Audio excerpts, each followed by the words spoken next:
Hello ಗೆಳೆಯರೇ, KPC ಅಡ್ಡ YouTube ಚಾನಲ್ಗೆ ಎಲ್ಲರಿಗೂ ಸ್ವಾಗತ. ನಾನು ನಿಮ್ಮ ವರ್ಚಸ್ವಿ. ಮೇ 15ರ ಕರೆಂಟ್ ಅಫೇರ್ಸ್ MCQಸನ್ನು ನಾವು ಇವತ್ತು ಡಿಸ್ಕಸ್ ಮಾಡೋಣ. ಅದಕ್ಕಿಂತ ಮುಂಚೆ ಯಾರು ನಮ್ಮ ಟೆಲಿಗ್ರಾಮ್ ಚಾನಲನ್ನು ಇನ್ನೂ ಫಾಲೋ ಮಾಡ್ತಿಲ್ವೋ ಅದರ ಲಿಂಕನ್ನು ಡಿಸ್ಕ್ರಿಪ್ಷನ್ ಬಾಕ್ಸ್ನಲ್ಲಿ ಹಾಕಲಾಗಿದೆ. ಅಲ್ಲಿ ನೀವು ಅದನ್ನು ಫಾಲೋ ಮಾಡ್ಬೋದು. ಹಾಗೂ ನಮ್ಮ ಇನ್ಸ್ಟಾಗ್ರಾಮ್ ಚಾನಲಲ್ಲೂ ಕೂಡ ನಾವು ಆ್ಯಕ್ಟಿವ್ ಇದ್ದೀವಿ. ಅಲ್ಲಿ ಕೂಡ ನೀವು ನಮ್ಮನ್ನು ಫಾಲೋ ಮಾಡ್ಬೋದು. ಸೊ ಇವತ್ತಿನ ಮೊದಲನೇ ಪ್ರಶ್ನೆಗೆ ಹೋಗೋಣ. ಫಿಸ್ಕಲ್ ಡೆಫಿಸಿಟ್ನ ಡೆಫಿನಿಷನ್ ಏನು ಅನ್ನೋದನ್ನು ಕೇಳಿದ್ದೀನಿ. ಫಿಸ್ಕಲ್ ಡೆಫಿಸಿಟ್ ಅಂತ ಹೇಳಿದರೆ ಕನ್ನಡದಲ್ಲಿ ವಿತ್ತೀಯ ಕೊರತೆ ಅಂತ ಏನು ಕರಿತೀವಿ. ಸೊ ಅದನ್ನು ಫಿಸ್ಕಲ್ ಡೆಫಿಸಿಟ್ ಅಂತಾರೆ ಇಂಗ್ಲೀಷ್ನಲ್ಲಿ. ಸೊ ಫಿಸ್ಕಲ್ ಡೆಫಿಸಿಟ್ನ ಡೆಫಿನಿಷನ್ ಯಾಕೆ ಇಂಪಾರ್ಟೆಂಟ್ ಆಗುತ್ತೆ, ಯಾಕೆ ನ್ಯೂಸಲ್ಲಿ ಇತ್ತು ಅಂತ ಹೇಳಿದರೆ, SBIನ ಒಂದು ರಿಪೋರ್ಟ್ನಲ್ಲಿ ಈ ವರ್ಷದ ಸರ್ಕಾರದ ಫಿಸ್ಕಲ್ ಡೆಫಿಸಿಟ್ ಏನಿದೆ, ವಿತ್ತೀಯ ಕೊರತೆ 7.9% ರೀಚ್ ಆಗುತ್ತೆ ಅಂತ ಹೇಳಲಾಗಿದೆ. ಸೊ 7.9% ರೀಚ್ ಆಗುತ್ತೆ ಅಂತ ಹೇಳಲಾಗಿದೆ. ಈ 7.9% ರೀಚ್ ಈಗ ಪ್ರೆಸೆಂಟಾಗಿ 3.5% ಅಷ್ಟು ವಿತ್ತೀಯ ಕೊರತೆ ಇದೆ. ಸೊ ಫಿಸ್ಕಲ್ ಡೆಫಿಸಿಟನ್ನು ಮೇಂಟೈನ್ ಮಾಡೋದು ಸರ್ಕಾರದ ಜವಾಬ್ದಾರಿಯಾಗಿರುತ್ತೆ, ಅದರ ಟಾರ್ಗೆಟನ್ನು ಮೀಟ್ ಮಾಡುವಂಥದ್ದು. ಬಟ್ ಈ ಕೋವಿಡಿಂದಾಗಿ ಈ ಫಿಸ್ಕಲ್ ಡೆಫಿಸಿಟ್ ಟಾರ್ಗೆಟನ್ನು ಬ್ರೀಚ್ ಮಾಡಿ 7.9% ಅಷ್ಟು ರೀಚ್ ಆಗುವಂಥ ಚಾನ್ಸಸ್ ಇದೆ ಅಂತ ಹೇಳಲಾಗಿದೆ. ಸೊ ಆ ನಿಟ್ಟಿನಲ್ಲಿ ಫಿಸ್ಕಲ್ ಡೆಫಿಸಿಟ್ ಅಂದರೆ ಏನು ಅನ್ನೋದನ್ನು ಅರ್ಥ ಮಾಡ್ಕೊಳ್ಳೋಣ. ಅದಕ್ಕಿಂತ ಮುಂಚೆ ನಾನು ಇಲ್ಲೇನಿದೆ ಇದು ಬಜೆಟ್ ಡೆಫಿಸಿಟ್. ಬಜೆಟ್ ಡೆಫಿಸಿಟ್ ಅಂದರೆ ಒಟ್ಟು ಆದಾಯ ಏನು ಬರ್ತಾ ಇದೆ. ಸೊ ಈಗ ನಿಮ್ಮ ಆದಾಯ, ಸರ್ಕಾರದ ಆದಾಯ 100 ರೂಪಾಯಿ ಅಂತ ಇಟ್ಕೊಂಡ್ರೆ, ಬಜೆಟ್ ಬ್ಯಾಲೆನ್ಸ್ಡ್ ಬಜೆಟ್ ಯಾವಾಗುತ್ತೆ, 100 ರೂಪಾಯಿ ಬಂದಾಗ 100 ರೂಪಾಯಿಲಿ ನೀವು 100 ರೂಪಾಯಿನೂ ಖರ್ಚು ಮಾಡಿದರೆ ಅದು ಬ್ಯಾಲೆನ್ಸ್ಡ್ ಬಜೆಟ್ ಆಗುತ್ತೆ. ಆದರೆ 100 ರೂಪಾಯಿ ಆದಾಯ ಬರ್ತಾ ಇದ್ದ ಸಂದರ್ಭದಲ್ಲಿ ನೀವು 110 ರೂಪಾಯಿ ಖರ್ಚು ಮಾಡ್ತೀರಾ. ಸೊ 110 ರೂಪಾಯಿ ನಿಮ್ಮ ಟೋಟಲ್ ಎಕ್ಸ್ಪೆಂಡಿಚರ್ ಆಗುತ್ತೆ. ಬಟ್ ನಿಮಗೆ ಬರ್ತಾ ಇರುವಂಥ ಆದಾಯ ಕೇವಲ 100 ರೂಪಾಯಿ. ಸೊ ಈ 10 ರೂಪಾಯಿ ಏನಿದೆ ಅದು ಡೆಫಿಸಿಟ್ ಆಗುತ್ತೆ. ಓಕೆನಾ, ಅದು ಬಜೆಟ್ ಡೆಫಿಸಿಟ್ ಆಗುತ್ತೆ. ಬಟ್ ನಮಗೆ ಬೇಕಾಗಿರೋವಂಥದ್ದು ವಿತ್ತೀಯ ಕೊರತೆ. ಫಿಸ್ಕಲ್ ಡೆಫಿಸಿಟ್ ಅಂದರೆ ಏನು ಅನ್ನೋದು. ಸೊ ಫಿಸ್ಕಲ್ ಡೆಫಿಸಿಟ್ ಕಾನ್ಸೆಪ್ಟಿಗೆ ಬರೋದಾದರೆ, ಸೊ ಈಗ ಒಟ್ಟು ಆದಾಯ 100 ರೂಪಾಯಿ ಆಗಿದ್ದರೆ ಅದರಲ್ಲಿ 50 ರೂಪಾಯಿ ರೆವೆನ್ಯೂ ರಿಸಿಪ್ಟ್ಸ್ ಬರುತ್ತೆ, ಇನ್ನು 50 ರೂಪಾಯಿ ಕ್ಯಾಪಿಟಲ್ ರಿಸಿಪ್ಟ್ಸ್ ಬರುತ್ತೆ. ಸೊ ಕ್ಯಾಪಿಟಲ್ ರೆಸಿಪ್ಟ್ಸು ಮತ್ತು ರೆವೆನ್ಯೂ ರೆಸಿಪ್ಟ್ಸ್ ಏನು ಅಂತ ಹೇಳಿದರೆ, ಒಂದು ಸಿಂಪಲ್ ಎಕ್ಸಾಂಪಲ್ನಲ್ಲಿ ಹೇಳ್ತೀನಿ. ಸೊ ಈಗ ಒಂದು ಕಂಪನಿ ಇದ್ದರೆ, ಈಗ ಸರ್ಕಾರದ ಒಂದು ಕಂಪನಿ ಇದೆ ಅಂತ ಅಂದ್ಕೊಳ್ಳೋಣ. ಸೊ ಆ ಕಂಪನಿಯ ಶೇರ್ಸ್ ಏನಿದೆ ಅಂದರೆ ಶೇರ್ ವ್ಯಾಲ್ಯೂ ಏನಿದೆ, ಶೇರ್ಸ್ ಏನಿದೆ ಅದನ್ನು ಮಾರಿದಾಗ ಅದು ಇನ್ನೊಬ್ರು ತಗೊಳ್ತಾರೆ, ಅದು ಒನ್ ಟೈಮ್ ಸೆಟಲ್ಮೆಂಟ್, ಅಲ್ಲಿಗೆ ಮುಗ್ದೋಯ್ತು. ಅದನ್ನು ನಾವು ಕ್ಯಾಪಿಟಲ್ ರೆಸಿಪ್ಟ್ಸ್ ಅಂತ ಕರಿತೀವಿ. ಓಕೆ, ಅದು ಮತ್ತೆ ರಿಅಕರ್ ಆಗಲ್ಲ. ಸೊ ರೆವೆನ್ಯೂ ರೆಸಿಪ್ಟ್ಸ್ ಅಂತ ಹೇಳಿದರೆ, ಅದೇ ಕಂಪನಿ ಪ್ರಾಫಿಟನ್ನು ಪಡ್ಕೊಂಡಾಗ ಆ ಪ್ರಾಫಿಟ್ಟು ಸರ್ಕಾರದ ಕೈಗೆ ಬರುತ್ತೆ. ಸೊ ಅಲ್ಲಿ ಯಾವುದೇ ರೀತಿಯ ಡೆಪ್ಟ್ ಕ್ರಿಯೇಟ್ ಆಗ್ತಾ ಇರೋದಿಲ್ಲ. ಓಕೆನಾ, ಡೆಪ್ಟ್ ಫೋರ್ಗೋನು ಆಗ್ತಾ ಇರೋದಿಲ್ಲ. ಸೊ ಅಂಥದ್ದನ್ನು ನಾವು ರೆವೆನ್ಯೂ ರೆಸಿಪ್ಟ್ಸ್ ಅಂತ ಕರಿತೀವಿ. ಸೊ ಈಗ ಫಿಸ್ಕಲ್ ಡೆಫಿಸಿಟ್ ವಿಷಯಕ್ಕೆ ಬರೋಣ. 100 ರೂಪಾಯಿ ಇದ್ದರೆ 50 ರೂಪಾಯಿ ರೆವೆನ್ಯೂ ರೆಸಿಪ್ಟ್ಸ್ ಬರ್ತಾ ಇದೆ, 50 ರೂಪಾಯಿ ಕ್ಯಾಪಿಟಲ್ ರೆಸಿಪ್ಟ್ಸ್ ಬರ್ತಾ ಇದೆ. ಬಟ್ ಸರ್ಕಾರದ ಖರ್ಚು 110 ರೂಪಾಯಿ ಆಗ್ತಾ ಇದೆ. ಓಕೆ, ಸೊ ಈ 10 ರೂಪಾಯಿಯನ್ನು ಮೀಟ್ ಮಾಡಲಿಕ್ಕೆ ಏನು ಬಾರೋಯಿಂಗ್ಸನ್ನು ಮಾಡ್ತಾರೆ ಸರ್ಕಾರ. ಓಕೆ, ಅಂದರೆ ಬೇರೆ ಕಡೆಯಿಂದ, ಹೊರಗಡೆಯಿಂದ ಲೋನ್ಸನ್ನು ತೆಗೆದುಕೊಳ್ಳುತ್ತೆ, ಇಲ್ಲ RBIಯಿಂದ ಲೋನ್ಸನ್ನು ತೆಗೆದುಕೊಳ್ಳುತ್ತೆ. ಈ ರೀತಿ ಬಾರೋಯಿಂಗನ್ನು ಮಾಡುತ್ತೆ. ಈ ಬಾರೋಯಿಂಗನ್ನು ಹೊರತುಪಡಿಸಿ ಏನು ರೆಸಿಪ್ಟ್ಸ್ ಇದೆ, ಸೊ ಈಗ ಬಾರೋಯಿಂಗ್ ತೆಗೆದುಕೊಳ್ಳಲ್ಲ ಸರ್ಕಾರ, ಬಟ್ 110 ರೂಪಾಯಿ ಖರ್ಚು ಮಾಡ್ತಾ ಇದೆ. ಈ 10% ಏನು ಉಳ್ಕೊಂಡಿದೆಯಲ್ಲ, ಈ ಬಾರೋಯಿಂಗ್ ತೊಗೊಂಡಿರ್ತೀವಿ, ಈ 10 ರೂಪಾಯಿನ ಫಿಲ್ ಮಾಡಲಿಕ್ಕೆ ಬಾರೋಯಿಂಗ್ ತೊಗೊಂಡಿರ್ತೀವಿ. ಈ ಬಾರೋಯಿಂಗ್ನ ಕನ್ಸಿಡರ್ ಮಾಡದೇ ಇದ್ದ ಸಂದರ್ಭದಲ್ಲಿ ಅದನ್ನು ಫಿಸ್ಕಲ್ ಡೆಫಿಸಿಟ್ ಅಂತ ಕರಿತೀವಿ. ಸೊ ಈಗ 10 ರೂಪಾಯಿ ಏನಿದೆ ಅದು ಫಿಸ್ಕಲ್ ಡೆಫಿಸಿಟ್ ಆಗುತ್ತೆ. ನಿಮ್ಮ ಒಟ್ಟು ಆದಾಯ ಮತ್ತು ಎಕ್ಸ್ಪೆಂಡಿಚರನ್ನು ಗಣನೆಗೆ ತೆಗೆದುಕೊಂಡು ಆ ಎಕ್ಸ್ಪೆಂಡಿಚರ್ನಲ್ಲಿ ನಿಮ್ಮ ಆದಾಯವನ್ನು ಅದರಲ್ಲಿ ಬಾರೋಯಿಂಗ್ಸನ್ನು ಕನ್ಸಿಡರ್ ಮಾಡೋ ಹಾಗಿಲ್ಲ. ಇಲ್ಲಿ ನೀವು ಬಾರೋಯಿಂಗ್ಸನ್ನು ಕನ್ಸಿಡರ್ ಮಾಡ್ತೀರಾ. ಇಲ್ಲಿ ಟೋಟಲ್ ರಿಸಿಪ್ಟ್ಸಲ್ಲಿ ಬಜೆಟ್ ಡೆಫಿಸಿಟ್ ಮಾಡುವಾಗ ಟೋಟಲ್ ರಿಸಿಪ್ಟ್ಸ್ನಲ್ಲಿ ಕೂಡ ಬಾರೋಯಿಂಗ್ಸನ್ನು ತೆಗೆದುಕೊಳ್ತೀವಿ. ಸೊ ಈಗ ನಾವು ಲೋನ್ ಏನು ತೊಗೊಂಡಿರ್ತೀವಿ ಅದನ್ನು ಕೂಡ ಕನ್ಸಿಡರ್ ಮಾಡ್ತೀವಿ. ಬಟ್ ಫಿಸ್ಕಲ್ ಡೆಫಿಸಿಟ್ನಲ್ಲಿ ಬಾರೋಯಿಂಗ್ಸನ್ನು ಕನ್ಸಿಡರ್ ಮಾಡಲ್ಲ. ಬರೀ ನಾವು ರೆವೆನ್ಯೂ ಏನು ಬಂದಿದೆ, ರಿಸಿಪ್ಟ್ಸ್ ಏನು ಬಂದಿದೆ, ರೆವೆನ್ಯೂ ರಿಸಿಪ್ಟ್ಸ್ ಮತ್ತು ಕ್ಯಾಪಿಟಲ್ ರಿಸಿಪ್ಟ್ಸು, ಅದರಲ್ಲಿ ಎಷ್ಟು ಖರ್ಚು ಮಾಡಿರ್ತೀವಿ ಅದನ್ನು ಮಾತ್ರ ಕ್ಯಾಲ್ಕುಲೇಟ್ ಮಾಡಿದಾಗ ನಮಗೆ ಫಿಸ್ಕಲ್ ಡೆಫಿಸಿಟ್ ಸಿಗುತ್ತೆ. ಓಕೆ ಫೈನ್, ಅರ್ಥ ಆಗಿದೆ ಅಂದ್ಕೊಂಡಿದ್ದೀನಿ. ಇನ್ನೊಮ್ಮೆ ಕ್ಲಾರಿಫೈ ಮಾಡ್ತೀನಿ, ನೀಟಾಗಿ ಕೇಳಿಸ್ಕೊಳ್ಳಿ. ಬಜೆಟ್ ಡೆಫಿಸಿಟ್ ಅಂತ ಹೇಳಿದರೆ ಒಟ್ಟು ಖರ್ಚು ಏನಾಗ್ತಿದೆ ಅದರಲ್ಲಿ ನಿಮ್ಮ ಆದಾಯವನ್ನು ಮೈನಸ್ ಮಾಡಿ ಅದರಲ್ಲಿ ವ್ಯತ್ಯಾಸ ಉಂಟಾದರೆ ಅದನ್ನು ನಾವು ಬಜೆಟ್ ಡೆಫಿಸಿಟ್ ಅಂತ ಕರಿತೀವಿ. ಫಿಸ್ಕಲ್ ಡೆಫಿಸಿಟ್ಟು, ಬಜೆಟ್ ಡೆಫಿಸಿಟ್ನಲ್ಲಿ ನೀವು ಲೋನ್ ತೊಗೊಂಡಿರೋದಾಗಲಿ ಬಾರೋಯಿಂಗ್ಸ್ ಮಾಡಿರೋದು ಎಲ್ಲನೂ ಕನ್ಸಿಡರ್ ಆಗುತ್ತೆ. ಆದರೂ ಕೂಡ ನಿಮ್ಮ ಖರ್ಚಿಗೆ ತಕ್ಕಷ್ಟು ಆದಾಯ ಬರ್ತಾ ಇಲ್ಲ ಅಂದರೆ ಅದನ್ನು ಡೆಫಿಸಿಟಲ್ಲಿ ಕನ್ಸಿಡರ್ ಮಾಡ್ತೀವಿ. ಬಟ್ ಬಜೆಟ್ ಆಲ್ರೆಡಿ ಯಾವಾಗಲೂ ಬ್ಯಾಲೆನ್ಸ್ ಆಗುತ್ತೆ, ಬಿಕಾಸ್ ನಾವು ಬಾರೋಯಿಂಗ್ಸನ್ನು ಅಲ್ಲಿ ಕನ್ಸಿಡರ್ ಮಾಡ್ತೀವಿ. ಸೊ ಬಜೆಟ್ ಬ್ಯಾಲೆನ್ಸ್ ಆಗುತ್ತೆ, ನಿಮ್ಗೆ ಏನು ಖರ್ಚು ಬರುತ್ತೆ, ಏನು ಆದಾಯ ಬರುತ್ತೆ ಅದನ್ನೆಲ್ಲ ಖರ್ಚು ಮಾಡ್ತೀರಾ.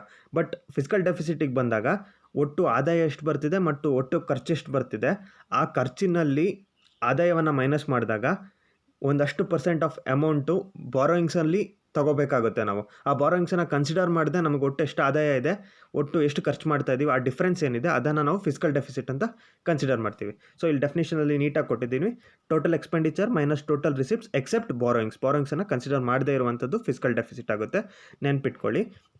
ಓಕೆ, ಇದಿಷ್ಟೇ ಇರುವಂಥದ್ದು. ಸೊ ಈ ಫಿಸ್ಕಲ್ ಡೆಫಿಸಿಟ್ ಟಾರ್ಗೆಟ್ 3.3ಇಂದ 3.5% ಮೇಂಟೈನ್ ಮಾಡಬೇಕು ಅಂತ ಸರ್ಕಾರಗಳಿಗೆ national fiscal responsible FRBM act ಅಡಿಯಲ್ಲಿ ಹೇಳಲಾಗಿದೆ. ಸೊ ಬಟ್ ಈ ಕೊರೋನಾದಿಂದಾಗಿ ಈ ಟಾರ್ಗೆಟನ್ನು ಬ್ರೀಚ್ ಮಾಡಿ 7.9% ರೀಚ್ ಆಗುತ್ತೆ ಅಂಥೇಳಿ SBIನ ಒಂದು ಕಮಿಟಿ ಹೇಳಿದೆ. ಸೊ ಹಾಗಾಗಿ ನ್ಯೂಸ್ನಲ್ಲಿ ಇತ್ತು. ಎರಡನೇ ಪ್ರಶ್ನೆಗೆ ಹೋಗೋಣ. Labour is placed in which list of the 7th schedule? So ಇವಾಗ ಸದ್ಯದ ಮಟ್ಟಿಗೆ ಬಹಳ ಡಿಸ್ಕಷನ್ನಲ್ಲಿರುವಂಥದ್ದು ಅಗ್ರಿಕಲ್ಚರ್. ನಾವು ನಿನ್ನೆ ಹೇಳ್ದಂಗೆ ಅಗ್ರಿಕಲ್ಚರ್ ಸ್ಟೇಟ್ ಸಬ್ಜೆಕ್ಟು. ಎರಡನೆಯದು ಲೇಬರ್. ಇವತ್ತು ಲೇಬರ್ ಬಗ್ಗೆ ಡಿಸ್ಕಸ್ ಮಾಡೋಣ. ಲೇಬರನ್ನು ಕಂಕರೆಂಟ್ ಲಿಸ್ಟ್ನಲ್ಲಿ ಪ್ಲೇಸ್ ಮಾಡಲಾಗಿದೆ, ಅಂದರೆ ಕಾರ್ಮಿಕ ಖಾತೆ ಕಂಕರೆಂಟ್ ಲಿಸ್ಟಲ್ಲಿ. ಸೆಂಟ್ರಲಲ್ಲೂ ಅದಕ್ಕೆ ಕಾನೂನನ್ನು ಮಾಡ್ಬೋದು, ಸ್ಟೇಟಲ್ಲೂ ಕೂಡ ಕಾನೂನನ್ನು ಮಾಡ್ಬೋದು. ಯಾವಾಗ ಸ್ಟೇಟ್ ಮತ್ತು ಸೆಂಟರ್ ಮಾಡಿರುವಂಥ ಕಾನೂನುಗಳ ನಡುವೆ ಡಿಫ್ರೆನ್ಸಸ್ ಉಂಟಾದರೆ ಸೆಂಟರ್ ಏನು ಕಾನೂನು ಮಾಡುತ್ತೆ ಆ ಕಾನೂನು ಸ್ಟ್ಯಾಂಡ್ ಆಗುತ್ತೆ, ಸ್ಟೇಟ್ ಮಾಡಿರುವಂಥ ಕಾನೂನು ಸ್ಟ್ಯಾಂಡ್ ಆಗೋದಿಲ್ಲ. ಓಕೆನಾ, ನೆನ್ಪಿಟ್ಕೊಳ್ಳಿ. ಮೂರನೇ ಪ್ರಶ್ನೆಗೆ ಹೋಗೋಣ. ದೈಮರ್ ಭಾಷಾ dam seen in news recently is. So ಇದು ನ್ಯೂಸ್ನಲ್ಲಿ ಇತ್ತು. ಯಾಕೆ ಅಂತ ಹೇಳಿದರೆ ಇದನ್ನು ಚೈನಾ ಗಿಲ್ಗಿಟ್ ಬಲ್ಚಿಸ್ತಾನ್ ರೀಜನ್ ಏನಿದೆ, ಭಾರತದ ಗಿಲ್ಗಿಟ್ ಬಲ್ಚಿಸ್ತಾನ್, ನೀವು ಇಲ್ಲಿ ಮ್ಯಾಪಲ್ಲಿ ನೋಡ್ಬೋದು. ಸೊ ಈ ದೈಮರ್ ಭಾಷಾ ಡ್ಯಾಮ್ ಸೈಟ್ ಇಲ್ಲಿ ಕಾಣಿಸ್ತಿದೆಯಲ್ಲ, ಇದು ಗಿಲ್ಗಿಟ್ ಬಲ್ಚಿಸ್ತಾನ್ ರೀಜನ್ನು. ಸದ್ಯಕ್ಕೆ ಪಾಕಿಸ್ತಾನ್ ಆಕ್ಯುಪೈಡ್ ಕಾಶ್ಮೀರ್ನಲ್ಲಿ ಇದೆ. ಸೊ ಈ ರೀಜನಲ್ಲಿ ಇಂದಸ್ ರಿವರ್ ಹರಿದು ಹೋಗುತ್ತೆ. ಓಕೆನಾ, ಅದು ನಂತರ ಪಾಕಿಸ್ತಾನಕ್ಕೆ ಎಂಟರ್ ಆಗುತ್ತೆ. ಈ ರೀಜನಲ್ಲಿ ಹರಿಯುವಾಗ ಅದು ಭಾರತದಲ್ಲಿ ಗಿಲ್ಗಿಟ್ ಬಲ್ಚಿಸ್ತಾನ್ ರೀಜನಲ್ಲಿ ಹರಿಯುವಾಗ ಈಗ ಸದ್ಯಕ್ಕೆ ಪಾಕ್ ಆಕ್ಯುಪೈಡ್ ಕಾಶ್ಮೀರ್ನಲ್ಲಿ ಇರೋದ್ರಿಂದಾಗಿ ಅದರ ಕಾಂಟ್ರಾಕ್ಟನ್ನು ಚೈನಾದ ಪವರ್ ಕಂಪನಿ ಒಂದು ಪರ್ಚೇಸ್ ಮಾಡಿದೆ. ಸೊ ಹಾಗಾಗಿ ಅದು ನ್ಯೂಸ್ನಲ್ಲಿತ್ತು. ಆ್ಯಂಡ್ ಇದಕ್ಕೆ ಇಂಡಿಯಾ ಅಪೋಸಿಷನನ್ನು ಮಾಡಿದೆ. ಇದು ಆ್ಯಕ್ಚುಲಿ ಸೈಟ್ ಎಲ್ಲಿ ದೈಮರ್ ಭಾಷಾ ಡ್ಯಾಮ್ ಕನ್ಸ್ಟ್ರಕ್ಟ್ ಮಾಡಲಾಗುತ್ತೆ, ಹರಿತಿರುವಂಥದ್ದು ಇಂದಸ್ ನದಿ. ಇಂದಸ್ ನದಿಗೆ ಅಡ್ಡವಾಗಿ ಡ್ಯಾಮನ್ನು ಕಟ್ಟಲಾಗ್ತಾ ಇದೆ. ಗಿಲ್ಗಿಟ್ ಬಲ್ಚಿಸ್ತಾನ್ ರೀಜನ್ ಭಾರತದಲ್ಲಿದ್ದರೂ ಅದನ್ನು ಪಾಕಿಸ್ತಾನ ಆಕ್ಯುಪೈ ಮಾಡ್ಕೊಂಡಿದೆ. ಸೊ ಅಲ್ಲಿ ಚೈನಾಗೆ ಈ ಕಾಂಟ್ರಾಕ್ಟನ್ನು ಕೊಡ್ತಿರೋದಕ್ಕೆ ಇಂಡಿಯಾ ಅಪೋಸಿಷನನ್ನು ಮಾಡಿದೆ. ಚೈನಾ ಇಲ್ಲಿ ನೆನ್ಪಿಟ್ಕೋಬೇಕು, ಗಿಲ್ಗಿಟ್ ಬಲ್ಚಿಸ್ತಾನ್ ರೀಜನ್ ಇಂಡಿಯಾದ ರೀಜನ್ನು. ಸೊ ಇಲ್ಲಿ ಆ ರೀತಿಯ ಕೆಲಸಗಳನ್ನ ಮಾಡಲಿಕ್ಕೆ ಹೋಗಬಾರ್ದು ಅಂತ ಇಂಡಿಯಾ ವಾರ್ನ್ ಕೂಡ ಮಾಡಿದೆ. ಸೊ ಇದು ನ್ಯೂಸ್ನಲ್ಲಿ ಇತ್ತು, ನೆನ್ಪಿಟ್ಕೊಳ್ಳಿ. ಗಿಲ್ಗಿಟ್ ಬಲ್ಚಿಸ್ತಾನ್ ರೀಜನಲ್ಲಿ ದೈಮರ್ ಭಾಷಾ ಡ್ಯಾಮ್. ಓಕೆ, ನಾಲ್ಕನೇ ಪ್ರಶ್ನೆಗೆ ಹೋಗೋಣ. ಸೊ ಇಲ್ಲಿ ನಾವು ಇಂದಸ್ ರಿವರ್ ಬಗ್ಗೆ ಮಾತಾಡ್ದಂಗೆ ಇಂದಸ್ ವಾಟರ್ ಟ್ರೀಟಿ ಏನಿದೆ ಅದ್ರ ಬಗ್ಗೆ ಕೂಡ ಮಾತಾಡಬೇಕಾಗುತ್ತೆ. ಇಂದಸ್ ವಾಟರ್ ಟ್ರೀಟಿ ಇಂಡಿಯಾ ಮತ್ತು ಪಾಕಿಸ್ತಾನ ಸೈನ್ ಮಾಡಿರುವಂಥದ್ದು. ಈ ಟ್ರೀಟಿಯನ್ನು ಯಾರು ಮಧ್ಯಸ್ಥಿಕೆ ವಹಿಸ್ಕೊಂಡು ಮಾಡಿದರು ಅನ್ನೋದು ಪ್ರಶ್ನೆ. ಇದಕ್ಕೆ ಸರಿಯಾದ ಉತ್ತರ ವರ್ಲ್ಡ್ ಬ್ಯಾಂಕ್. ವರ್ಲ್ಡ್ ಬ್ಯಾಂಕ್ ಮಧ್ಯಸ್ಥಿಕೆಯಲ್ಲಿ ಈ ಒಂದು Indus river water treaty sign ಆಗಿತ್ತು. ಇಲ್ಲಿ 6 ನದಿಗಳನ್ನು ನೋಡ್ಬೋದು, ಇಂದಸ್ ಮತ್ತು ಅದರ ಉಪನದಿಗಳು. ಸೊ ಮೊದಲನೇದಾಗಿ ಇಂದಸ್ ಇಲ್ಲಿ ಹರಿಯುತ್ತಾ ಇದೆ, ಆಮೇಲೆ ಜೇಲಂ, ಚನಾಬ್, ರವಿ, ಬಿಯಾಸ್, ಸಟ್ಲಜ್. ಸೊ ಒಟ್ಟು 6 ನದಿಗಳು. ಇದನ್ನು 3 ನದಿಗಳಾಗಿ ಡಿವೈಡ್ ಮಾಡಲಾಗಿತ್ತು ಟ್ರೀಟಿಯಲ್ಲಿ. ಮೇಲಿನ 3 ನದಿಗಳೇನಿದೆ ಇಂದಸ್, ಜೇಲಂ, ಚನಾಬ್, ಮತ್ತು ಕೆಳಗಿನ 3 ನದಿಗಳು ರವಿ, ಬಿಯಾಸ್ ಮತ್ತು ಸಟ್ಲಜ್.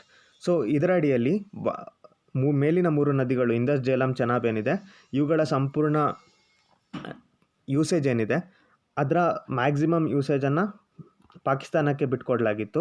ಆ್ಯಂಡ್ ರವಿ, ಬಿಯಾಸ್, ಸಟ್ಲಜ್ನ ಯೂಸೇಜನ್ನು ಭಾರತಕ್ಕೆ ಬಿಟ್ಕೊಡ್ಲಾಗಿತ್ತು. ಸೊ ಈ 3 ನದಿಗಳಲ್ಲಿ ಇಂದಸ್, ಜೇಲಂ, ಚನಾಬ್ ನದಿಗಳಲ್ಲಿ ಭಾರತ ಯಾವುದೇ ರೀತಿಯ ಮಲ್ಟಿಪರ್ಪಸ್ ರಿವರ್ ವ್ಯಾಲಿ ಪ್ರಾಜೆಕ್ಟ್ಸ್ಗಳನ್ನು, ಅಂದರೆ ದೊಡ್ಡ ಪವರ್ ಪ್ರಾಜೆಕ್ಟ್ಸ್ಗಳನ್ನು ಕನ್ಸ್ಟ್ರಕ್ಟ್ ಮಾಡೋಕ್ಕಾಗೋದಿಲ್ಲ. ಯಾಕೆಂತ ಹೇಳಿದ್ರೆ ಒಂದು ವೇಳೆ ಇಲ್ಲಿ ಕನ್ಸ್ಟ್ರಕ್ಟ್ ಮಾಡಿದರೆ ಇಲ್ಲಿ ಹರಿವೇನಿದೆ ಅದಕ್ಕೆ ತೊಂದರೆ ಆಗುತ್ತೆ ಆ ನಿಟ್ಟಿನಲ್ಲಿ, ಮತ್ತು ಪಾಕಿಸ್ತಾನಕ್ಕೆ ನೀರು ಹೋಗಿ ರೀಚ್ ಆಗೋದಿಲ್ಲ ಅನ್ನೋ ಕಾರಣಕ್ಕಾಗಿ ಈ 3 ನದಿಗಳ ಯೂಸೇಜನ್ನು ಸಂಪೂರ್ಣವಾಗಿ ಭಾರತಕ್ಕೆ ರೆಸ್ಟ್ರಿಕ್ಟ್ ಮಾಡಲಾಗಿತ್ತು. ಸೊ 90% ಆಫ್ ವಾಟರ್ ಯೂಸೇಜು ಪಾಕಿಸ್ತಾನನೇ ಮಾಡುತ್ತೆ ಈ 3 ನದಿಗಳದ್ದು. ಇಂಡಿಯಾದಲ್ಲಿ ಅಗ್ರಿಕಲ್ಚರ್ಗಾಗಿರ್ಬೋದು, ಡ್ರಿಂಕಿಂಗ್ ವಾಟರ್ಗಾಗಿರ್ಬೋದು ಈ ನದಿಗಳನ್ನ ಬಳಸ್ಕೋಬೋದು. ಬಟ್ ಯಾವುದೇ ಮಲ್ಟಿಪರ್ಪಸ್ ರಿವರ್ ವ್ಯಾಲಿ ಪ್ರಾಜೆಕ್ಟ್ಸನ್ನು ಕನ್ಸ್ಟ್ರಕ್ಟ್ ಮಾಡೋಕ್ಕಾಗೋದಿಲ್ಲ. ರನ್ ಆಫ್ ದ ರಿವರ್ ಪ್ರಾಜೆಕ್ಟ್ಸನ್ನು ಕನ್ಸ್ಟ್ರಕ್ಟ್ ಮಾಡ್ಬೋದು. ಅಂದರೆ ಯಾವ ಸಂದರ್ಭದಲ್ಲೂ ಕೂಡ ಆ ಪ್ರಾಜೆಕ್ಟ್ ಕನ್ಸ್ಟ್ರಕ್ಟ್ ಆಗಿರೋದ್ರಿಂದ ನೀರಿನ ಹರಿವೇನಿದೆ ಅದಕ್ಕೆ ತೊಂದರೆ ಆಗದೇ ಇದ್ದಂಥ ಸಂದರ್ಭದಲ್ಲಿ ಅಂಥ ಪ್ರಾಜೆಕ್ಟ್ಸ್ಗಳನ್ನು ಮಾತ್ರ ಮಾಡ್ಬೋದು.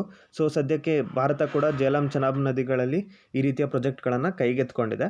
ಸೊ ಅದು ಕೂಡ ಪಾಕಿಸ್ತಾನ ಅಬ್ಜೆಕ್ಟ್ ಮಾಡ್ತಾ ಇರುತ್ತೆ. ಬಟ್ ಈ ಕೆಳಗಿನ 3 ನದಿಗಳೇನಿದೆ, ರವಿ, ಬಿಯಾಸ್ ಮತ್ತು ಸಟ್ಲಜ್, ಇದರಲ್ಲಿ ಭಾರತಕ್ಕೆ ಸಂಪೂರ್ಣವಾಗಿ ಈ ನದಿಗಳನ್ನು ಯೂಸ್ ಮಾಡ್ಕೋಬೋದು. ಸೊ ಒಂದು ಲಿಮಿಟನ್ನು ಸೆಟ್ ಮಾಡಲಾಗಿದೆ.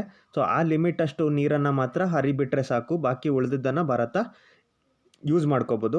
ಆ್ಯಂಡ್ ಇತ್ತೀಚೆಗೆ ಭಾರತ ಸರ್ಕಾರ ಕೂಡ ಇಲ್ಲಿ ಬೇರೆ ಡ್ಯಾಮ್ಸ್ಗಳನ್ನು ಕನ್ಸ್ಟ್ರಕ್ಟ್ ಮಾಡಿ ಭಾರತದ ಪಾಲಿಗೆ ಬರುವಂಥ ನೀರನ್ನು ಸಂಪೂರ್ಣವಾಗಿ ಯೂಟಿಲೈಸ್ ಮಾಡೋ ನಿಟ್ಟಿನಲ್ಲಿ ಯೋಚನೆ ಮಾಡ್ತಾ ಇದೆ.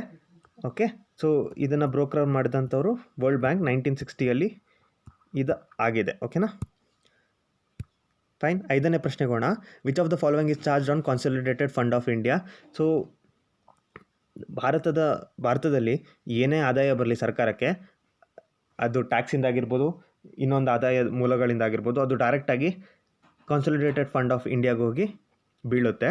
ಸೊ ಆ ಕಾನ್ಸಾಲಿಡೇಟೆಡ್ ಫಂಡ್ ಆಫ್ ಇಂಡಿಯಾದಿಂದ ಖರ್ಚು ಮಾಡಬೇಕು ಅಂತ ಹೇಳಿದರೆ ಅದನ್ನು ಪಾರ್ಲಿಮೆಂಟಲ್ಲಿ ಒಂದು ಅಪ್ರೋಪ್ರಿಯೇಷನ್ ಬಿಲ್ಲನ್ನು ಪಾಸ್ ಮಾಡಿ ಆನಂತರ ಮಾತ್ರ ಅದನ್ನು ಖರ್ಚು ಮಾಡ್ಬೋದಾಗುತ್ತೆ. ಸೊ ಹಾಗೆ ಸರ್ಕಾರಕ್ಕೆ ಬಂದ ಹಣವನ್ನು ಯಥಾವತ್ತಾಗಿ ಖರ್ಚು ಮಾಡೋಕ್ಕಾಗಲ್ಲ. ಅದಕ್ಕೆ ಪಾರ್ಲಿಮೆಂಟ್ನ ಒಪ್ಪಿಗೆ ತೊಗೋಬೇಕು, ಅಪ್ರೋಪ್ರಿಯೇಷನ್ ಬಿಲ್ ಪಾಸ್ ಆಗಬೇಕು ಪಾರ್ಲಿಮೆಂಟ್ನಲ್ಲಿ. ಸೊ ಈ ಕಾನ್ಸಾಲಿಡೇಟೆಡ್ ಫಂಡ್ ಆಫ್ ಇಂಡಿಯಾದಲ್ಲಿ ಮಾಡುವಂಥ ಖರ್ಚಿಗೆ ಎರಡು ರೀತಿಯ ಖರ್ಚುಗಳನ್ನು ಮಾಡಲಾಗುತ್ತೆ. ಚಾರ್ಜ್ಡ್ ಎಕ್ಸ್ಪೆಂಡಿಚರ್ ಅಂತ ಕರೀತಾರೆ ಆ್ಯಂಡ್ ನಾನ್ ಚಾರ್ಜ್ಡ್ ಎಕ್ಸ್ಪೆಂಡಿಚರ್ ಅಂತ ಕರೀತಾರೆ. ಸೊ ಈ ನಾನ್ ಚಾರ್ಜ್ಡ್ ಎಕ್ಸ್ಪೆಂಡಿಚರ್ ಬಗ್ಗೆ ಪಾರ್ಲಿಮೆಂಟಲ್ಲಿ ಡಿಸ್ಕಷನ್ ಕೂಡ ಮಾಡ್ಬೋದು, ಅದ್ರ ಮೇಲೆ ವೋಟ್ ಕೂಡ ಮಾಡ್ಬೋದು. ಈ ಚಾರ್ಜ್ಡ್ ಎಕ್ಸ್ಪೆಂಡಿಚರ್ ಏನಿದೆ ಇದ್ರ ಮೇಲೆ ಡಿಸ್ಕಷನ್ ಅಷ್ಟೇ ಮಾಡ್ಬೋದು ಪಾರ್ಲಿಮೆಂಟ್ನಲ್ಲಿ, ಬಟ್ ವೋಟ್ ಮಾಡಲಿಕ್ಕಾಗೋದಿಲ್ಲ. ಇದನ್ನು ಯಾಕೆ ಮಾಡಿದ್ದಾರೆ ಅಂತ ಹೇಳಿದರೆ, ಫಾರ್ ಎಕ್ಸಾಂಪಲ್ ಈಗ ಪ್ರೆಸಿಡೆಂಟ್ ಸ್ಯಾಲ್ರಿ ಆಗಿರ್ಬೋದು, ಸುಪ್ರೀಂ ಕೋರ್ಟ್ ಜಡ್ಜಸ್ ಆಗಿರ್ಬೋದು, CAG ಆಗಿರ್ಬೋದು, UPSC ಚೇರ್ಮನ್ ಆಗಿರ್ಬೋದು, ಮೆಂಬರ್ಸ್ ಆಗಿರ್ಬೋದು, ಇವ್ರುಗಳ ಸ್ಯಾಲ್ರಿ ಏನಿದೆ ಇವೆಲ್ಲವೂ ಕೂಡ ಡೈರೆಕ್ಟಾಗಿ ಕಾನ್ಸಾಲಿಡೇಟೆಡ್ ಫಂಡ್ ಆಫ್ ಇಂಡಿಯಾ ಮೇಲೆ ಚಾರ್ಜ್ ಆಗುತ್ತೆ. ಸೊ ಇವುಗಳ ಮೇಲೆ ಡಿಸ್ಕಷನ್ ಮಾಡ್ಬೋದೇ ಹೊರತು ವೋಟ್ ಮಾಡೋಕ್ಕಾಗಲ್ಲ. ಹಾಗಾಗಿ ಇವರಿಗೆ ಸರ್ಕಾರದಿಂದ ಯಾವುದೇ ಒತ್ತಡ ಬರೋದಿಲ್ಲ ಸ್ಯಾಲ್ರಿ ಕುರಿತಾಗಿ ಇನ್ನೊಂದಕ್ಕಾಗಲಿ, ಯಾಕಂದರೆ ಡೈರೆಕ್ಟಾಗಿ ಅವರಿಗೆ ಪೇಮೆಂಟ್ ಆಗುತ್ತೆ ಇಲ್ಲಿಂದ ಕಾನ್ಸಾಲಿಡೇಟೆಡ್ ಫಂಡ್ ಆಫ್ ಇಂಡಿಯಾದಿಂದ. ಇನ್ನು ಉಳಿದಂತೆ ಚೇರ್ಮನ್ ಆಫ್ NHRC ಇದಕ್ಕೆ ಅವೈಲೇಬಲ್ ಬರೋಲ್ಲ, ಯಾಕಂದರೆ ಅದು ಕಾನ್ಸ್ಟಿಟ್ಯೂಷನಲ್ ಬಾಡಿ ಅಲ್ಲವೇ ಅಲ್ಲ. ಸ್ಯಾಲ್ರೀಸ್ ಆಫ್ ಹೈಕೋರ್ಟ್ ಜಡ್ಜಸ್ಸು ಆ ಪರ್ಟಿಕ್ಯುಲರ್ ಸ್ಟೇಟ್ನ ಕಾನ್ಸಾಲಿಡೇಟೆಡ್ ಫಂಡ್ ಆಫ್ ಸ್ಟೇಟ್ಸ್ ಏನಿರುತ್ತೆ ಅಲ್ಲಿಂದ ಖರ್ಚು ಮಾಡಲಾಗುತ್ತೆ. And office expenses of high court ಕೂಡ ಕಾನ್ಸಾಲಿಡೇಟೆಡ್ ಫಂಡ್ ಆಫ್ ಪರ್ಟಿಕ್ಯುಲರ್ ಸ್ಟೇಟ್, ಈಗ ಕರ್ನಾಟಕದ ಹೈಕೋರ್ಟ್ ಆಗಿದ್ದರೆ ಕರ್ನಾಟಕದ ಸ್ಟೇಟದು ಹೈಕೋರ್ಟಿಂದ ಎಕ್ಸ್ಪೆನ್ಸಸ್ಸಿಂದ ಮಾಡಲಾಗುತ್ತೆ. ಓಕೆನಾ, ಇಲ್ಲೊಂದು ಕ್ಯಾಚಿ ಪಾಯಿಂಟ್ ಏನಂದರೆ, ಪೆನ್ಷನ್ಸ್ ಏನಿದೆ ಹೈಕೋರ್ಟ್ ಜಡ್ಜ್ಗಳದು ಅದು ಕಾನ್ಸಾಲಿಡೇಟೆಡ್ ಫಂಡ್ ಆಫ್ ಇಂಡಿಯಾದಿಂದ ಚಾರ್ಜ್ ಆಗುತ್ತೆ. ನೆನ್ಪಿಟ್ಕೊಳ್ಳಿ, ಪೆನ್ಷನ್ಸ್ ಏನಿದೆ ಹೈಕೋರ್ಟ್ ಜಡ್ಜ್ಗಳದು ಅದು ಕಾನ್ಸಾಲಿಡೇಟೆಡ್ ಫಂಡ್ ಆಫ್ ಇಂಡಿಯಾ ಮೇಲೆ ಚಾರ್ಜ್ ಆಗುತ್ತೆ. ಸ್ಯಾಲ್ರೀಸ್ ಎಲ್ಲ ಕಾನ್ಸಾಲಿಡೇಟೆಡ್ ಫಂಡ್ ಆಫ್ ಆ ಪರ್ಟಿಕ್ಯುಲರ್ ಸ್ಟೇಟ್ ಮೇಲೆ ಚಾರ್ಜ್ ಆಗುತ್ತೆ. 6ನೇ ಪ್ರಶ್ನೆಗೆ ಹೋಗೋಣ. Poumai Naga is a indigenous tribe predominantly found in the state of Manipur. So ಈ ನಾಗಾ ಟ್ರೈಬ್ ಬಗ್ಗೆ ಒಂದು ಆರ್ಟಿಕಲ್ ಇತ್ತು.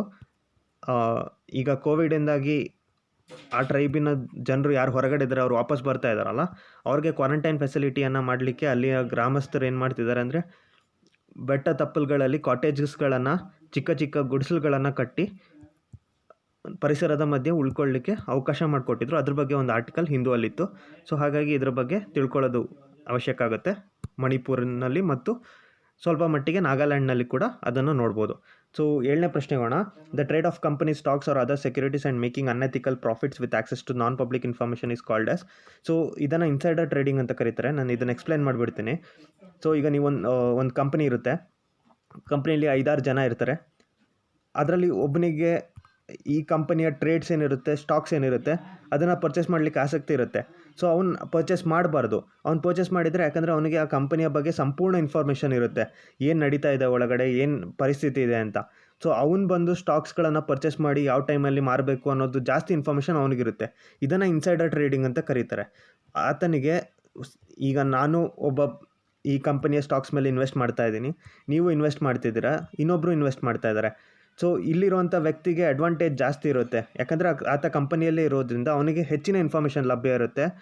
ಸೊ ಆತನಿಗೆ ಅಡ್ವಾಂಟೇಜ್ ಜಾಸ್ತಿ ಆಗುತ್ತೆ. ಇದನ್ನು ಇನ್ಸೈಡರ್ ಟ್ರೇಡಿಂಗ್ ಅಂತ ಕರೀತಾರೆ. ಸೊ ಆ ವ್ಯಕ್ತಿ ಪ್ರಾಫಿಟನ್ನು ಮಾಡ್ಕೊಳ್ಳಿಕ್ಕೆ ನಮಗೆ ಸಿಗದಂಥ ಇನ್ಫಾರ್ಮೇಷನ್ ಆತನಿಗೆ ಸಿಕ್ಕಿರುತ್ತೆ, ಅದನ್ನು ಯೂಸ್ ಮಾಡಿಕೊಂಡು ಆತ ಸ್ಟಾಕ್ಸಲ್ಲಿ ಮತ್ತು ಸೆಕ್ಯೂರಿಟೀಸಲ್ಲಿ ಆ ಕಂಪನಿಯ ಸೆಕ್ಯೂರಿಟಿ ಸ್ಟಾಕ್ಸ್ನಲ್ಲಿ ಇನ್ವೆಸ್ಟ್ ಮಾಡ್ತಾ ಇರ್ತಾನೆ. ಸೊ ಇದನ್ನು ಇನ್ಸೈಡರ್ ಟ್ರೇಡಿಂಗ್ ಅಂತ ಕರೀತಾರೆ. ಆ್ಯಂಡ್ ಡಬಲ್ ಟ್ಯಾಕ್ಸೇಷನ್ ಬಗ್ಗೆ ಕೂಡ ಎಕ್ಸ್ಪ್ಲೇನ್ ಮಾಡಿಬಿಡ್ತೇನೆ. ಸೊ ಇವುಗಳ ಟರ್ಮ್ಸ್ ನಾರ್ಮಲಿ ಇನ್ಸೈಡರ್ ಟ್ರೇಡಿಂಗ್ ಆಂತರಿಕ ವ್ಯಾಪಾರ ಅಂತ ಕೂಡ ಕನ್ನಡದಲ್ಲಿ ಕರೀತಾರೆ. ಆ್ಯಂಡ್ ಡಬಲ್ ಟ್ಯಾಕ್ಸೇಷನ್ ಅಂತ ಹೇಳಿದರೆ, ಈಗ ಇಂಡಿಯಾದಲ್ಲಿ ಕಂಪನಿ ವರ್ಕ್ ಮಾಡ್ತಿದೆ ಮತ್ತು ಫಾರ್ ಎಕ್ಸಾಂಪಲ್ ಶ್ರೀಲಂಕಾದಲ್ಲಿ ಕಂಪನಿ ವರ್ಕ್ ಮಾಡ್ತಾ ಇದೆ. ಸೊ ಆ ಕಂಪನಿಗೆ ಇಲ್ಲೂ ಟ್ಯಾಕ್ಸ್ ಹಾಕ್ತಾರೆ, ಅಲ್ಲೂ ಟ್ಯಾಕ್ಸ್ ಹಾಕ್ತಾರೆ. ಎರಡು ಕಡೆ ಟ್ಯಾಕ್ಸ್ ಅವಾಯ್ಡ್ ಎರಡು ಕಡೆ ಟ್ಯಾಕ್ಸ್ ಹಾಕ್ಬಾರ್ದು ಅನ್ನೋ ನಿಟ್ಟಿನಲ್ಲಿ ತುಂಬ ಕಂಟ್ರಿಗಳ ಜೊತೆ ಭಾರತ ಅಗ್ರಿಮೆಂಟ್ಗಳನ್ನು ಸೈನ್ ಮಾಡಿರುತ್ತೆ. ಸೊ ಇಲ್ಲಿರೋ ಆಗಿರೋ ಕಂಪನಿಗಳಿಗೆ ಎಲ್ಲರೂ ಒಂದು ಕಡೆ ಟ್ಯಾಕ್ಸೇಷನನ್ನು ಕಂಪಲ್ಸರಿ ಮಾಡಲಾಗುತ್ತೆ. ಸೊ ಅವರು ಅಲ್ಲಿ ಮಾತ್ರ ಟ್ಯಾಕ್ಸ್ ಕಟ್ಟಿದರೆ ಆಯಿತು. ಸೊ ಇದನ್ನು ಡಬಲ್ ಟ್ಯಾಕ್ಸೇಷನ್ ಅವಾಯ್ಡೆನ್ಸ್ ಅಗ್ರಿಮೆಂಟ್ಸ್ಗಳಂತಲೂ ಕರೀತಾರೆ. ಓಕೆನಾ. And base erosion and profit sharing ಬಗ್ಗೆ ಮಾತಾಡೋದಾದರೆ, ಸೊ ಈ ಕಂಪನಿಯ 2 ಬ್ರಾಂಚಸ್ ಇರುತ್ತೆ. ಒಂದು ಇಲ್ಲಿ ಇಂಡಿಯಾದಲ್ಲಿ ಇದೆ ಅಂದ್ಕೊಳ್ಳಿ, ಇನ್ನೊಂದು ಕೆರೆಬಿಯನ್ನ ಯಾವುದೋ ಒಂದು ಐಲ್ಯಾಂಡಲ್ಲಿದೆ ಅಂತ ಅಂದ್ಕೊಳ್ಳಿ. ಸೊ ಅಂಥ ಸಂದರ್ಭದಲ್ಲಿ ಇಲ್ಲಿ ಇಂಡಿಯಾದಲ್ಲಿ ಟ್ಯಾಕ್ಸ್ ಕಟ್ಟಬೇಕಾಗುತ್ತೆ. ಕೆರೆಬಿಯನ್ನ ಯಾವುದೋ ಒಂದು ಐಲ್ಯಾಂಡ್ ಅಂದ್ಕೊಳ್ಳಿ, ಆ ಐಲ್ಯಾಂಡಲ್ಲಿ ಟ್ಯಾಕ್ಸ್ ರೇಟ್ 1% ಇರುತ್ತೆ. ಸೊ ಅವ್ರೇನು ಮಾಡ್ತಾರೆ, ಇಲ್ಲಿ ಆಗಿರೋ ಪ್ರಾಫಿಟ್ಸನ್ನು ಇಲ್ಲಿಗೆ ಶಿಫ್ಟ್ ಮಾಡ್ತಾರೆ. ಬಿಕಾಸ್ ಇಲ್ಲಿ ನೀವು 18% ಟ್ಯಾಕ್ಸ್ ಕಟ್ತೀರಾ ಅಂದ್ಕೊಳ್ಳಿ. ಸೊ ಎಲ್ಲ ಹೈಪೋಥೆಟಿಕಲ್, 18% ಟ್ಯಾಕ್ಸ್ ಕಟ್ಟಬೇಕಾಗುತ್ತೆ. ಅದೇ ನೀವು ಪ್ರಾಫಿಟನ್ನು ಇಲ್ಲಿಗೆ ಶಿಫ್ಟ್ ಮಾಡಿದರೆ ಅಲ್ಲಿ 1% ಟ್ಯಾಕ್ಸ್ ಕಟ್ಟಿ ನೀವು ಉಳಿದಿದ್ದ ಹಣವನ್ನು ಲಾಭ ಮಾಡ್ಕೋಬೋದು. ಇದನ್ನು base erosion and profit sharing ಅಂತ ಕರೀತಾರೆ, BEPS ಅಂತ. ಓಕೆ, ಮುಂದಿನ ಪ್ರಶ್ನೆಗೋಣ. NHRC chairman selection committee comprises of. So national human rights commission ಏನಿದೆ, ಇದು protection of human rights act ಅಡಿಯಲ್ಲಿ ಸೆಟಪ್ ಆಗಿರುವಂಥದ್ದು. ಆ ಚೇರ್ಮನ್ನ ನಾವು NHRCಯ ಚೇರ್ಮನ್ ಯಾರು ಇರ್ತಾರಲ್ಲ, ಆತ ಒಂದು retired supreme court chief justice ಆಗಿರಬೇಕು, CJI ಆಗಿರಬೇಕು, ಅಥವಾ ಸುಪ್ರೀಂ ಕೋರ್ಟ್ ಜಡ್ಜ್ ಆಗಿದ್ದರೆ ಸಾಕು. ಇತ್ತೀಚೆಗೆ ಅಮೆಂಡ್ಮೆಂಟ್ ಆದಮೇಲೆ ಈ ಪ್ರಾವಿಷನ್ ಚೇಂಜ್ ಆಗಿರೋದು. ಮೊದಲಾಗಿದ್ದರೆ ಸುಪ್ರೀಂ ಕೋರ್ಟ್ನ ನಿವೃತ್ತ ನ್ಯಾಯಮೂರ್ತಿ ಮಾತ್ರ NHRCಯ ಚೇರ್ಮನ್ ಆಗ್ಬೋದಿತ್ತು. ಬಟ್ ಇವಾಗ ಬೇರೆ ಸುಪ್ರೀಂ ಕೋರ್ಟ್ ಜಡ್ಜ್ಗಳು ಯಾರು ರಿಟೈರ್ ಆಗಿರ್ತಾರೆ ಅವರು ಕೂಡ ಚೇರ್ಮನ್ ಆಗ್ಬೋದು. ಓಕೆನಾ. ಸೊ ಆ ಚೇರ್ಮನ್ ಸೆಲೆಕ್ಷನ್ ಕಮಿಟಿಯಲ್ಲಿ ಯಾರ್ಯಾರು ಇರ್ತಾರೆ ಅಂದರೆ, ಪ್ರೈಮ್ ಮಿನಿಸ್ಟರ್ ಇರ್ತಾರೆ, ಹೋಮ್ ಮಿನಿಸ್ಟರ್ ಇರ್ತಾರೆ, leader of opposition in Lok Sabha ಇರ್ತಾರೆ, leader of opposition in Rajya Sabha ಯಾರು ಇರ್ತಾರೆ ಅವರು ಕೂಡ ಇರ್ತಾರೆ, ಮತ್ತು speaker of Lok Sabha and deputy chairman of Rajya Sabha. So chairman of Rajya Sabha vice president ಆಗ್ತಾರೆ, ವೈಸ್ ಪ್ರೆಸಿಡೆಂಟ್ ಇರೋದಿಲ್ಲ. ಡೆಪ್ಯೂಟಿ ಚೇರ್ಮನ್ ಆಫ್ ರಾಜ್ಯಸಭಾ ಕೂಡ ಇದರ ಮೆಂಬರ್ ಆಗಿರ್ತಾರೆ. ಸೊ 6 ಮೆಂಬರ್ಸ್ ಇರ್ತಾರೆ ಕಮಿಟಿಯಲ್ಲಿ. So all of the above ಸರಿಯಾದ ಉತ್ತರ. Okay, prime minister, home minister, leader of opposition in Lok Sabha, leader of opposition in Rajya Sabha, speaker ಲೋಕಸಭಾದು ಮತ್ತು ಡೆಪ್ಯೂಟಿ ಚೇರ್ಮನ್ ಆಫ್ ರಾಜ್ಯಸಭಾ. 9ನೇ ಪ್ರಶ್ನೆಗೋಣ. Global forest resource assessment is released by. So FAO ಏನಿದೆ, UN ಅಡಿಯಲ್ಲಿ specialised agency, ಅವರು ಈ ಒಂದು ಗ್ಲೋಬಲ್ ಫಾರೆಸ್ಟ್ ರಿಸೋರ್ಸ್ ಅಸೆಸ್ಮೆಂಟನ್ನು ರಿಲೀಸ್ ಮಾಡ್ತಾರೆ. ಆ ಅಸೆಸ್ಮೆಂಟಲ್ಲಿ ಲಾಸ್ಟ್ 3 ಡಿಕೇಡ್ ಏನಿದೆ, 30 ವರ್ಷಗಳಲ್ಲಿ ಫಾರೆಸ್ಟ್ ಕಮ್ಮಿ ಆಗ್ತಾನೆ ಹೋಗ್ತಾ ಇದೆ, ಪ್ರಪೋರ್ಷನ್ ಆಫ್ ಫಾರೆಸ್ಟು. ಬಟ್ ಅದರ ರೇಟ್ ಆಫ್ ಡಿಕ್ರೀಸ್ ಏನಿದೆ ಅದು ಲಾಸ್ಟ್ 5 ಇಯರ್ಸಲ್ಲಿ ರೆಡ್ಯೂಸ್ ಆಗಿದೆ. ಬಿಕಾಸ್ ಸಸ್ಟೈನೇಬಲ್ ಡೆವಲಪ್ಮೆಂಟ್ ಏನಿದೆ ಅದು ಅದರ ಕುರಿತಾಗಿ ಸರ್ಕಾರಗಳು ಹೆಚ್ಚಿನ ಕಾರ್ಯಕ್ರಮಗಳನ್ನು ಮಾಡ್ತಾ ಇರೋದ್ರಿಂದ ರೇಟ್ ಆಫ್ ಡಿಕ್ರೀಸ್ ಏನಾಗಿದೆ ಅದು ಕಮ್ಮಿ ಆಗಿದೆ. ಬಟ್ ಲಾಸ್ಟ್ 30 ಡಿಕೇಡ್ಸಲ್ಲಿ ಕಂಟಿನ್ಯೂಸ್ ಆಗಿ ಫಾರೆಸ್ಟ್ ಡಿಸ್ಟ್ರಾಯ್ ಆಗ್ತಾ ಇದೆ. ಓಕೆನಾ. ಹಿಂಗೆ ರಿಪೋರ್ಟ್ನಲ್ಲಿ ಕೆಲವೊಂದು ಪಾಯಿಂಟ್ಸ್ ಇದ್ವು, ಅವುಗಳನ್ನ ನಾನು ನಮ್ಮ ಗ್ರೂಪ್ನಲ್ಲಿ ಟೆಲಿಗ್ರಾಮ್ ಚಾನಲಲ್ಲಿ ಹಾಕಲಾಗುತ್ತೆ, ಅಲ್ಲಿ ನೀವು ಓದ್ಕೋಬೋದು. ಆ್ಯಂಡ್ 10ನೇ ಪ್ರಶ್ನೆಗೋಣ. Which of the following countries is not a member of SCO. So SCO meeting, virtual ಮೀಟಿಂಗನ್ನು ಹೋಲ್ಡ್ ಮಾಡಲಾಗಿತ್ತು, ಯಾವುದು ಇಲ್ಲಿ ಮೆಂಬರ್ ಅಲ್ಲ ಅನ್ನೋದು ಪ್ರಶ್ನೆ. ಇರಾನ್ ಇದಕ್ಕೆ ಸರಿಯಾದ ಉತ್ತರ. 2 ವರ್ಷದ ಹಿಂದೆ ಗಂಟ ಇಂಡಿಯಾ ಮತ್ತು ಪಾಕಿಸ್ತಾನ ಕೂಡ ಮೆಂಬರ್ ಆಗಿರಲಿಲ್ಲ. ಸೊ ಚೈನಾ ಇರೋದರಿಂದ ಇಂಡಿಯಾಗೆ ಮೆಂಬರ್ಶಿಪ್ ಕೊಟ್ಟ ತಕ್ಷಣ ಪಾಕಿಸ್ತಾನಕ್ಕೂ ಮೆಂಬರ್ಶಿಪ್ ಕೊಡಬೇಕು ಅನ್ನೋದು ಒತ್ತಾಯ ಆಯಿತು. ಸೊ ಇಂಡಿಯಾ ಮತ್ತು ಪಾಕಿಸ್ತಾನ ಎರಡಕ್ಕೂ ಕೂಡ ಮೆಂಬರ್ಶಿಪ್ಪನ್ನು SCOದಲ್ಲಿ ನೀಡಲಾಗಿತ್ತು. ಇರಾನ್ ಇದುವರೆಗೂ ಮೆಂಬರ್ ಆಗಿಲ್ಲ, ಅಬ್ಸರ್ವರ್ ಸ್ಟೇಟ್ ಆಗಿದೆ. ಓಕೆನಾ. ಸೊ ಇಲ್ಲಿ ನೀವು ಮೆಂಬರ್ಸ್ಗಳನ್ನು ನೋಡ್ಬೋದು. China, Kazakhstan, Kyrgyzstan, Russia, Tajikistan, Uzbekistan, India ಮತ್ತು ಪಾಕಿಸ್ತಾನ್. ಓಕೆ, ಇರಾನ್ ಇಲ್ಲಿ ಅಬ್ಸರ್ವರ್ ಸ್ಟೇಟಸಲ್ಲಿದೆ, ಸೊ ಮೆಂಬರ್ ಅಲ್ಲ. ಸೊ ನಿನ್ನೆ ನಿರ್ಮಲಾ ಸೀತಾರಾಮನ್ ಏನಿದ್ದಾರೆ, ನಮ್ಮ ಫೈನಾನ್ಸ್ ಮಿನಿಸ್ಟರ್, ಕೆಲವೊಂದು ಪ್ರಾವಿಷನ್ಸನ್ನು ಹೇಳಿದರು. ಸೆಕೆಂಡ್ ಡೇ ಸ್ಟಿಮ್ಯುಲಸ್ ಪ್ಯಾಕೇಜು ಮೊನ್ನೆ ಏನು ಹೇಳಿದರು ಅದ್ರ ಬಗ್ಗೆ ನಾವು ಲೈಟಾಗಿ ನೆನ್ನೆ ಡಿಸ್ಕಸ್ ಮಾಡಿದ್ವಿ. ಸೊ ಇದರಲ್ಲೂ ಅಷ್ಟೇ ಹೆಚ್ಚಿನ ಎಕ್ಸಾಮ್ ಪಾಯಿಂಟ್ ಆಫ್ ವ್ಯೂನಲ್ಲಿ ನಮಗೆ ಅಷ್ಟು ಇಂಪಾರ್ಟೆಂಟ್ ಏನಿಲ್ಲ.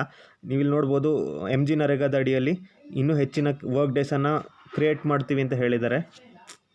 ಆ್ಯಂಡ್ PM ಕಿಸಾನ್ ಅಡಿಯಲ್ಲಿ ಬೆನಿಫಿಷರೀಸ್ಗೆ ಹಣವನ್ನು ಟ್ರಾನ್ಸ್ಫರ್ ಮಾಡೋದೇನಿದೆ ಅದರ ಕುರಿತು ಕೂಡ ಕ್ರಮ ಕೈಗೊಳ್ಳೋದ್ರ ಬಗ್ಗೆ ಹೇಳಿದ್ದಾರೆ. ಆ್ಯಂಡ್ ಇನ್ನೊಂದೇನು ಅಂದರೆ, ಸ್ಟ್ರೀಟ್ ವೆಂಡರ್ಸ್ ಯಾರಿದ್ದಾರೆ, ಸೊ ಮಾರಾಟಗಾರರು, ಬೀದಿ ವ್ಯಾಪಾರಿಗಳಿರ್ತಾರೆ, ಅವ್ರುಗಳಿಗೂ ಕೂಡ ಲೋನ್ಸನ್ನು ಕೊಟ್ಟು ಫೆಸಿಲಿಟೇಟ್ ಮಾಡಲಿಕ್ಕೆ ಸರ್ಕಾರ ಕ್ರಮ ಕೈಗೊಳ್ಳುತ್ತೆ. ಆದಿವಾಸಿ ಮತ್ತು ಟ್ರೈಬಲ್ ಜನಾಂಗದವ್ರು ಏನಿದ್ದಾರೆ, ಬುಡಕಟ್ಟು ಜನಾಂಗಗಳು, ಅವರ ಬಗ್ಗೆ ಕೂಡ ಮಾತನಾಡಲಾಗಿದೆ. ಇದರಲ್ಲಿ ಇಂಪಾರ್ಟೆಂಟ್ ಏನಂದರೆ one nation one ration card ಏನು ಕಾನ್ಸೆಪ್ಟ್ ಏನಿದೆ ಅದು ನೆಕ್ಸ್ಟ್ ಮಾರ್ಚ್ 2021 ಒಳಗೆ ಇಡೀ ಭಾರತದಾದ್ಯಂತ ಅವೈಲೇಬಲ್ ಆಗುತ್ತೆ ಅಂತ ಸರ್ಕಾರ ಹೇಳಿದೆ. ಸೊ ಸದ್ಯಕ್ಕೆ 20 ರಾಜ್ಯಗಳಲ್ಲಿ 17 ರಾಜ್ಯಗಳಲ್ಲಿ ಕಂಪ್ಲೀಟ್ ಆಗಿದೆ. ಇನ್ನು 3 ರಾಜ್ಯಗಳಲ್ಲಿ ಆದಷ್ಟು ಬೇಗನೆ ಇಂಪ್ಲಿಮೆಂಟ್ ಮಾಡಲಾಗುತ್ತೆ. ಸೊ ಈ ನಿಟ್ಟಿನಲ್ಲಿ one nation one ration card ಅಡಿಯಲ್ಲಿ ಭಾರತದಲ್ಲಿ ಎಲ್ಲೇ ಇದ್ದರೂ ಕೂಡ ರೇಷನನ್ನು ಪಡ್ಕೋಬೋದಾಗುತ್ತೆ. ಆ್ಯಂಡ್ ಈಗ ಸದ್ಯಕ್ಕೆ ಮೈಗ್ರೆಂಟ್ಸ್ಗಳಿಗೆ ಬೆನಿಫಿಟ್ ಆಗೋ ನಿಟ್ಟಿನಲ್ಲಿ 8 ಕೋಟಿ ಮೈಗ್ರೆಂಟ್ಗಳಿಗೆ ಅವ್ರ ಹತ್ರ ಕಾರ್ಡ್ ಇಲ್ಲದೇ ಇದ್ದರೂ ಕೂಡ 5 kg ಅಕ್ಕಿ ಅಥವಾ ಗೋಧಿಯನ್ನು ಮತ್ತು 1 kg ಚನಾ ದಾಲನ್ನು ಒಂದು ಫ್ಯಾಮಿಲಿಗೆ ನೆಕ್ಸ್ಟು 2 ಮಂತಲ್ಲಿ ಕೊಡಲಾಗುತ್ತೆ ಅಂತ ಸರ್ಕಾರ ಹೇಳಿದೆ. ಸೊ ಇದು ಕೆಲವೊಂದು ಪ್ಯಾಕೇಜ್ನಲ್ಲಿ ಇದ್ದಂಥದ್ದು. ಇದ್ರ ಬಗ್ಗೆ ಜಾಸ್ತಿ ಟೆನ್ಷನ್ ತೊಗೊಳ್ಳೋ ಅಗತ್ಯ ಇಲ್ಲ. ಎಲ್ಲ ಮುಗಿದ ಮೇಲೆ ಸೊ ಎಕ್ಸಾಮ್ ಸ್ಟಾರ್ಟ್ ಆಗೋಕ್ಕಿಂತ ಮುಂಚೆ ಒಂದು ಸಲ ನೋಡ್ಕೊಂಡು ಹೋದರೆ ಸಾಕು. ಓಕೆನಾ? ಸೊ ಇದು ಇವತ್ತಿನ ಕ್ಲಾಸ್. ಆ್ಯಂಡ್ ಈ ಕ್ಲಾಸ್ ನಿಮ್ಗೆ ಇಷ್ಟ ಆಗ್ತಿದ್ರೆ ಶೇರ್ ಮಾಡಲಿಕ್ಕೆ, ಸಬ್ಸ್ಕ್ರೈಬ್ ಮಾಡೋಕ್ಕೆ ಮರಿಬೇಡಿ. ಅದೇ ರೀತಿ ನಮ್ಮ ಟೆಲಿಗ್ರಾಮ್ ಚಾನಲ್ ಆಗಿರ್ಬೋದು, ಇನ್ಸ್ಟಾಗ್ರಾಮ್ ಚಾನಲ್ ಆಗಿರ್ಬೋದು, ಪೇಜ್ ಆಗಿರ್ಬೋದು, ಅಲ್ಲಿ ಕೂಡ ನೀವು ನಮ್ಮನ್ನು ಫಾಲೋ ಮಾಡ್ಬೋದು. ಸೊ ಇದು ಇವತ್ತಿನ class. Have a good day.